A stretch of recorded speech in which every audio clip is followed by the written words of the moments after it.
sau Noel năm này không bao giờ ổn định gì hết, cứ đến ngày Noel lại bị hò liên tục, làm sao ăn được Noel.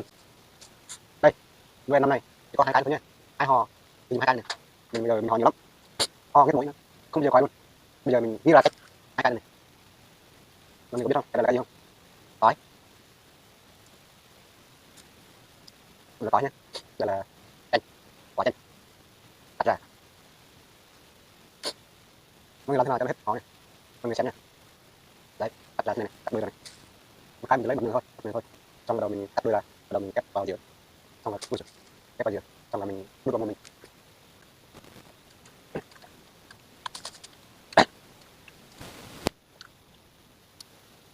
Không bao giờ cay luôn, rồi ít thôi, rất là ngon, tuyệt vời, hết ho luôn, không ho nữa, hết nghẹt mũi luôn.